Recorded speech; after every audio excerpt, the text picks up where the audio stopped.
రోజుకో వంటకి స్వాగతం సుస్వాగతం అండి. ఈరోజు నేను ఇంట్లో తయారు చేసుకున్న పొడితో సాంబార్ ఎలా తయారు చేస్తానో చూపిస్తాను. అసలు పద్ధతి ఇదే. ప్యాన్ పెట్టుకుని కొంచెం ఆయిల్ వేసుకుని ధనియాలు, కొంచెం మిరియాలు, ఒక 2 ఎండుమిర్చి పోపు వేయించుకోవాలండి. పోపు వేగిపోయిన తీసాను. ఇప్పుడు ఇందులో ముందుగా నానబెట్టుకున్న కొంచెం కందిపప్పు వేసి ఉడకనివ్వాలండి.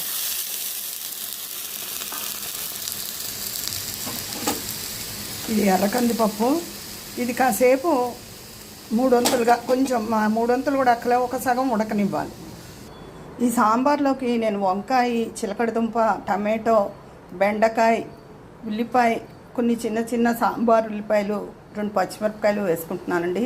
ఆనపకాయ ముక్క లేదు, అయినా కూడా బాగుంటుంది.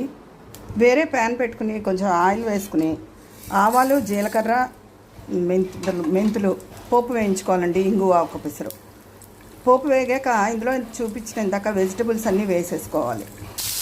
పోపు వేగాక ఇలా ముక్కలు వేసేసుకున్నాను. చిటికెడు పసుపు, కొంచెం ఉప్పు ముక్కలకు పట్టేలాగా వేసుకుని 1 గ్లాసు నీళ్ళు పోసుకుని ఇవి ఉడకనివ్వాలి.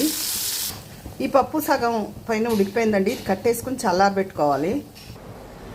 ఈ ఇందాక సాంబార్లోకి ధనియం పోపు చూపించాను కదా, అందులో కొంచెం కొబ్బరి ముక్కలు కూడా వేసుకుని మిక్సీ చేసుకోవాలి. ఈ పోపు మిక్సీ చేసుకోవాలండి. ముందు మిక్సీ చేసుకున్న ఈ ధనియం కొబ్బరి పొడిలోకి ఇప్పుడు ఇందాక సగం ఉడకబెట్టిన కందిపప్పు ఉంది కదా, అది చల్లారింది, అది వేసేసి మళ్ళీ మిక్సీ చేసుకోవాలి. ఇదిగోనండి మిక్సీ చేసుకున్న ధనియం కందిపప్పు ముద్ద.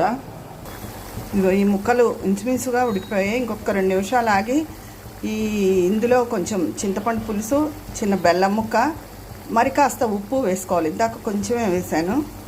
ఈ ముక్కలు ఉడికిపోయాయండి. ఇందులో కొంచెం చింతపండు పేస్టు, కొంచెం బెల్లం పొడి, తగినంత ఇంకాస్త ఉప్పు వేసుకున్నాను. మొదట కొంచెమే వేసాను. ఇప్పుడు ఈ ధనియం కందిపప్పు ముద్దంతా ఇందులో వేసేసుకుంటాను.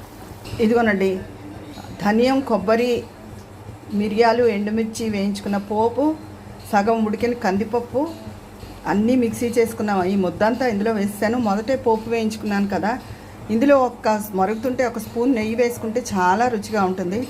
అసలు పొడులు వేయకుండా సహజంగా సాంబార్ చేసుకునే నేను చేసే పద్ధతి. అంటే అందరూ రకరకాలుగా చేయొచ్చు కదా, మా అమ్మగారు ఇలా చేసేవారు. నేను